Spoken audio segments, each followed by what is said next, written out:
Evangelho segundo o Espiritismo, capítulo 13. Não saiba a vossa mão esquerda o que dê a vossa mão direita. Título: Fazer o bem sem ostentação. Tende cuidado em não praticar as boas obras diante dos homens, para serem vistas, pois, do contrário, não recebereis recompensa de vosso Pai que está nos céus. Assim, quando derdes a esmola, não trombeteeis como fazem os hipócritas nas sinagogas e nas ruas, para serem louvados pelos homens. Digo-vos em verdade que eles já receberam sua recompensa. Quando derdes a esmola, não saiba a vossa mão esquerda o que faz a vossa mão direita, a fim de que a esmola fique em segredo, e vosso Pai que vê e o que se passa em segredo vos recompensará. São Mateus capítulo 6, versículos 1 a 4. Tendo Jesus descido do monte, grande multidão o seguiu. Ao mesmo tempo, um leproso veio ao seu encontro e o adorou, dizendo: Senhor, se quiserdes, podes me curar. Jesus, estendendo a mão, o tocou e disse: Quero-o, fica curado. No mesmo instante, desapareceu a lepra. Disse-lhe então Jesus: Abstente de falar disto a quem quer que seja, mas vai mostrar-te aos sacerdotes. E oferece o dom prescrito por Moisés, a fim de que ele sirva de prova. São Mateus capítulo 8, versículos 1 a 4. Em fazer o bem sem ostentação há grande mérito. Ainda mais meritório é ocultar a mão que dá. Constitui marca incontestável de grande superioridade moral. Porquanto, para encarar as coisas do mais alto do que o faz o vulgo, mister se torna abstrair da vida presente e identificar-se com a vida futura. Numa palavra, colocar-se acima da humanidade, para renunciar à satisfação que advém do testemunho dos homens e esperar a aprovação de Deus. Aquele que prefere ao de Deus o sufrágio dos homens, prova que mais fé deposita nestes do que na divindade, e que maior valor dá à vida presente do que à futura. Se diz o contrário, procede como se não cresce no que diz. Quantos há que só dão na esperança de que o que receber irá bradar por toda parte o benefício recebido? Quantos os que de público dão grande soma e que, entretanto, as ocultas não daria uma só moeda? Foi por isso que Jesus declarou: os que fazem o bem ostentosamente já receberam sua recompensa. Com efeito, aquele que procura sua própria glória na terra, pelo bem que pratica, já pagou a si mesmo. Deus nada mais lhe deve, só lhe resta receber a punição do seu orgulho. Não saber a mão esquerda o que dá a mão direita é uma imagem que caracteriza admiravelmente a beneficência modesta. Mas se há a modéstia real, há também a falsa modéstia, o simulacro da modéstia. Há pessoas que ocultam a mão que dá, tendo porém um cuidado de deixar aparecer um pedacinho, olhando em volta para verificar se alguém não terá visto ocultá-la. Indigna paródia das máximas do Cristo. Se os benfeitores orgulhosos são depreciados entre os homens, que não será perante Deus. Também esses já receberam a recompensa na terra. Foram vistos, estão satisfeitos por terem sido vistos, e tudo é o que terão. E qual poderá ser a recompensa do que faz pesar os seus benefícios sobre aquele que os recebeu, que lhe impõe de certo modo testemunhos de reconhecimento, que lhe faz sentir a sua posição, exaltando o preço do sacrifício a que se vota para beneficiá-lo? Ora, para esse, nem mesmo a recompensa terrestre existe, porquanto ele se vê privado da grata satisfação de ouvir bendizer-lhe o nome, e é esse o primeiro castigo do seu orgulho. As lágrimas que secam por vaidade, em vez de subirem ao céu, recaíram sobre o coração do aflito e o ulceraram. Do bem que praticou, nenhum proveito lhe resulta, pois que ele o deplora, e todo benefício deplorado é moeda falsa e sem valor. A beneficência praticada sem ostentação tem duplo mérito. Aliás, além de ser caridade material, é caridade moral, visto que resguarda a suscetibilidade do beneficiado, faz-lhe aceitar o benefício sem que o seu amor próprio se ressinta e salvaguardando-lhe a dignidade de homem. Porquanto aceitar o serviço é coisa bem diversa de receber uma esmola. Ora, converter em esmola o serviço pela maneira de prestá-lo é humilhar o que recebe e humilhar a outrem. Há sempre orgulho e maldade. A verdadeira caridade, ao contrário, é delicada e engenhosa no dissimular o benefício, no evitar até a simples aparência capaz de melindrar, dado que todo atrito moral aumenta o sofrimento que se origina da necessidade. Ela sabe encontrar palavras brandas e afáveis que colocam o beneficiado à vontade e em presença do benfeitor, ao passo que a caridade orgulhosa o esmaga. A verdadeira generosidade adquire toda a sublimidade quando o benfeitor, invertendo os papéis, acha meios de figurar como beneficiado diante daquele a quem presta serviço. Eis o que significa essas palavras: não saiba a vossa mão esquerda o que dá a vossa mão direita. Título: Os infortúnios ocultos. Nas grandes calamidades, a caridade se emociona e observam-se impulsos generosos no sentido de reparar os desastres. Mas a par desses desastres gerais, há milhares de desastres particulares que passam despercebidos, os dos que jazem sobre um grabato sem se queixarem. Esses infortúnios discretos e ocultos são os que a verdadeira generosidade sabe descobrir sem esperar que peçam assistência. Quem é essa mulher de ar distinto, de traje tão simples, embora bem cuidado, e que traz em sua companhia uma mocinha tão modestamente vestida? Entra numa casa de sórdida aparência, onde sem dúvida é conhecida, pois que à entrada a saúdam respeitosamente. Aonde vai ela? Sobre até a mansarda, onde jaz uma mãe de família cercada de crianças. À sua chegada, refulge a alegria daqueles rostos emagrecidos. É que ela vai acalmar ali todas as dores. Traz o de que necessitam, condimentado de meigas e consoladoras palavras, que fazem que os seus protegidos, que não são profissionais da mendicância, aceitem o benefício sem corar. O pai está no hospital, e enquanto lá permanece, a mãe não consegue, com o seu trabalho, prover as necessidades da família. Graças à boa senhora, aquelas pobres crianças não mais sentirão frio nem fome. Irão à escola agasalhadas e para as menorzinhas o leite não secará no seio que as amamenta. Se entre eles alguns adoece, não lhes repugnarão a ela, a boa dama, os cuidados materiais de que essa necessite. Dali vai ao hospital levar ao pai algum reconforto e tranquilizá-lo sobre a sorte da família. No canto da rua, uma carruagem à espera, verdadeiro armazém de tudo que destina aos seus protegidos, que todos lhe recebem sucessivamente a visita. Não lhes pergunta qual a crença que professam, nem quais suas opiniões, pois considera como seus irmãos e filhos de Deus todos os homens.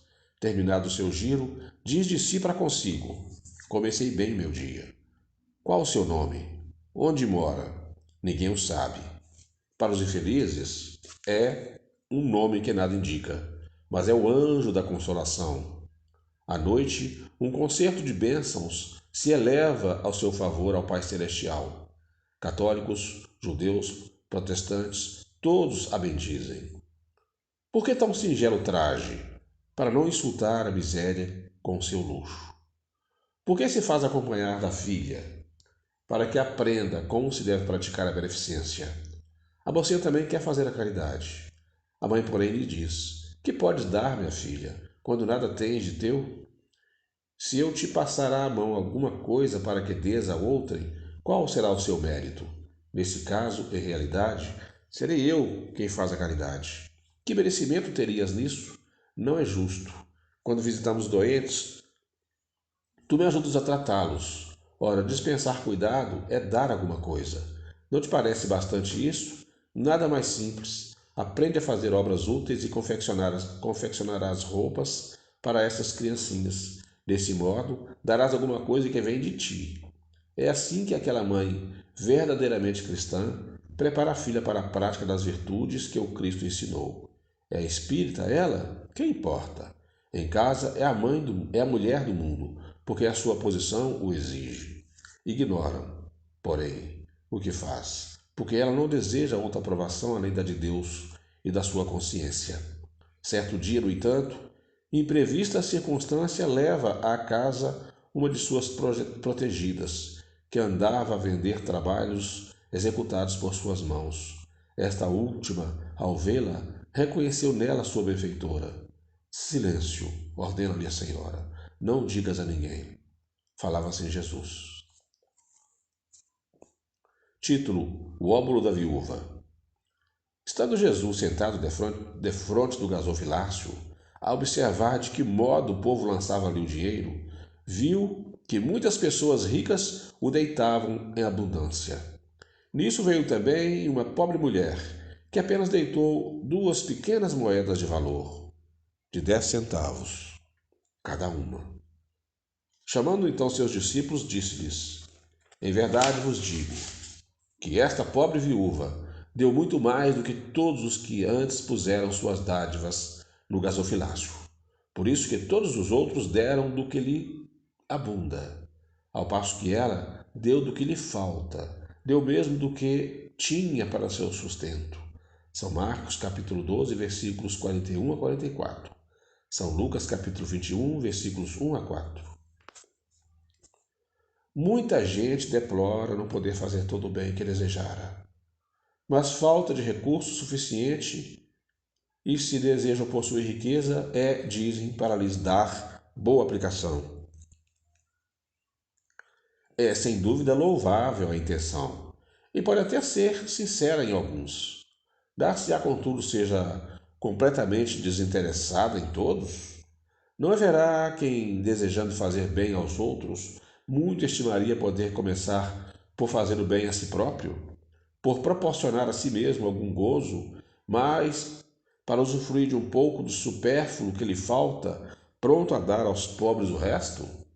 Esta segunda intenção, que esses tais porventura dissimulam aos seus próprios olhos, mas que se lhe depararia no fundo dos seus corações, se ele os perscrutasse, anula o mérito do intento, visto que, com a verdadeira caridade, o homem pensa nos outros antes de pensar em si.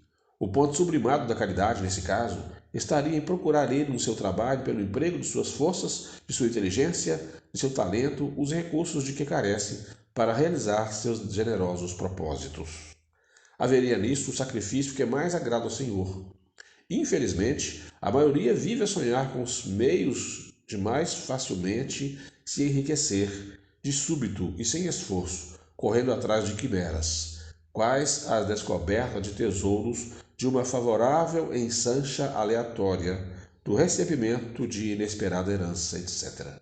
Que dizer dos que esperam encontrar nos espíritos auxiliares que os secundem na consecução de tais objetivos?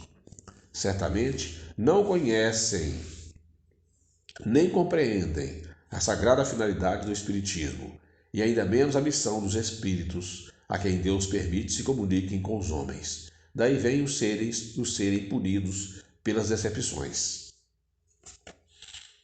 Aqueles cuja intenção está isenta de qualquer ideia pessoal devem consolar-se da impossibilidade em que se veem de fazer todo o bem que desejariam, lembrando-se de que o óbolo do pobre, do que dá, privando-se do necessário, pesa mais na balança de Deus do que o ouro do rico, que dá sem se privar de coisa alguma.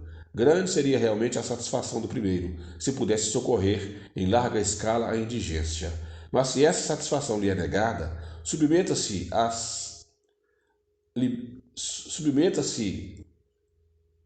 o limite a fazer que possa. Aliás, será só com o dinheiro que se pode secar lágrimas e dever-se-á ficar inativo desde que se não tenha dinheiro? Todo aquele que sinceramente deseja ser útil a seu irmão, 1000 ocasiões encontrará de realizar o seu desejo.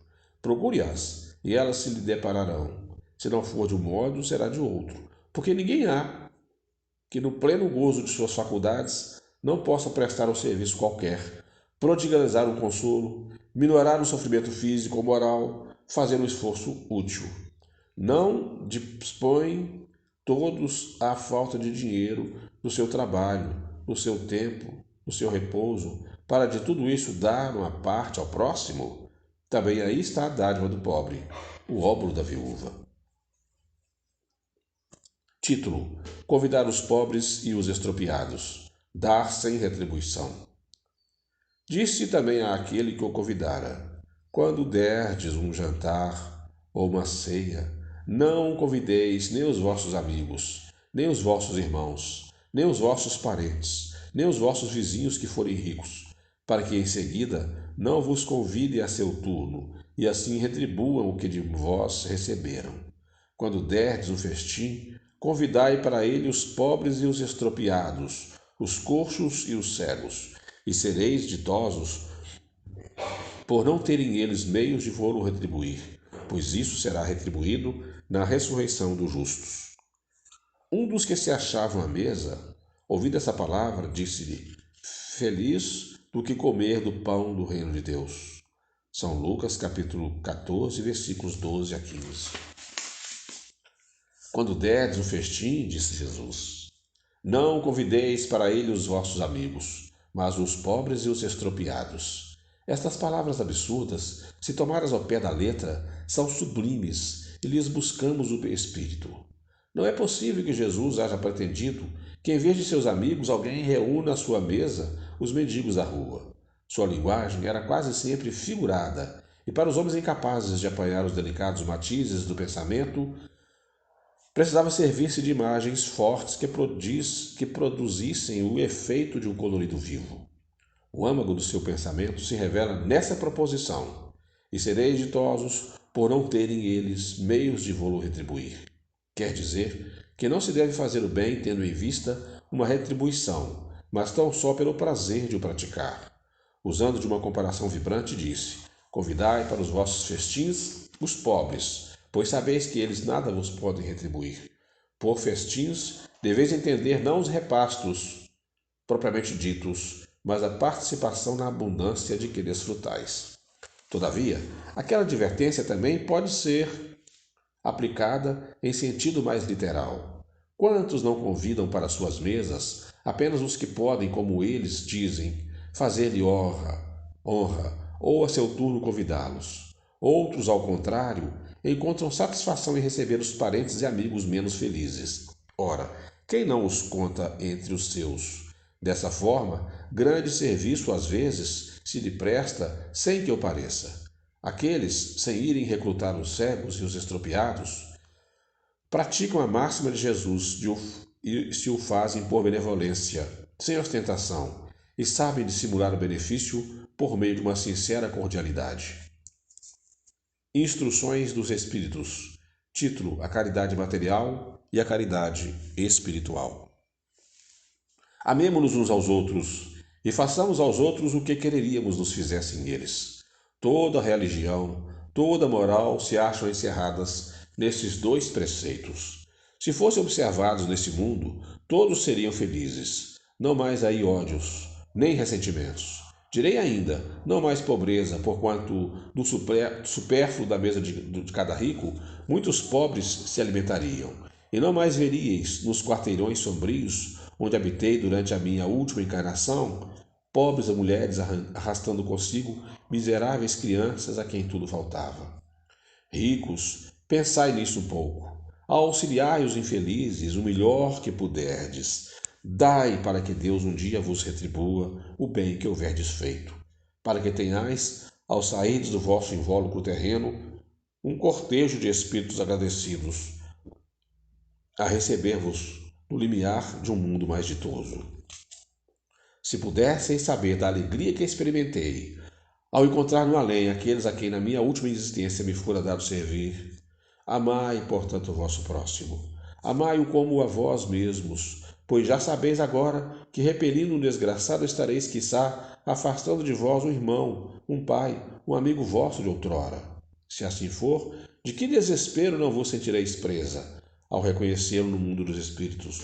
Desejo compreendais bem o que seja a caridade moral, que todos podem praticar, que nada custa materialmente falando, porém que é a mais difícil de exercê-la. A caridade moral consiste em se suportarem umas às outras as criaturas, e é o que menos fazeis desse mundo inferior, onde vos achais por agora encarnados. Grande mérito há, crede-me, em o homem saber calar-se, deixando fale outro mais tolo do que ele. É um gênero de caridade isso. Saber ser surdo quando uma palavra zombeteira se escapa de uma boca habituada a escarnecer. Não ver o sorriso de desdém com que vos recebem pessoas que muitas vezes, erradamente, se supõem acima de vós. quando na vida espírita a única real, então, não raro, muito abaixo, constitui merecimento, não do ponto de vista da humildade, mas do da caridade, porquanto não dá atenção ao mau proceder de outrem. É caridade moral.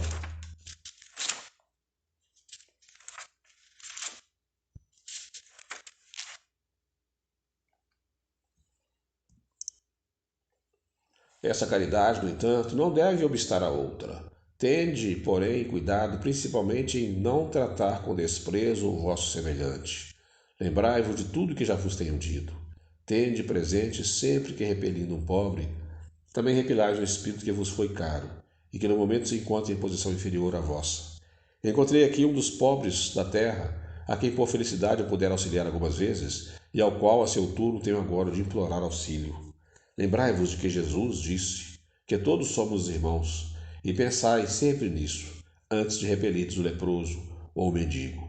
Adeus, pensai nos que sofrem, e orai. Irmã Rosália, Paris, 1860. Meus amigos, há muito dentre vós tenho ouvido dizer: como hei de fazer caridade se a miúde nem mesmo do necessário dispõe? Amigo, de mil maneiras se faz a caridade. Podeis fazê-la por pensamentos, por palavras e por ações. Por pensamento, orando pelos pobres abandonados que morreram sem se acharem sequer em condições de ver a luz. Uma prece feita de coração os alivia. Por palavras, dando aos vossos companheiros de todos os dias alguns bons conselhos, dizendo aos que o desespero, as privações azedaram o ânimo e levaram a blasfemar no nome do Altíssimo. Eu era como sois, sofria, sentia-me desgraçado, mas acreditei no Espiritismo e vede, agora sou feliz. E aos velhos que vos disseram, é inútil, estou no fim da minha jornada, morrerei como vivi. Dizei, Deus usa da justiça igual para com todos, lembre-nos nós, lembrais-vos dos obreiros da última hora.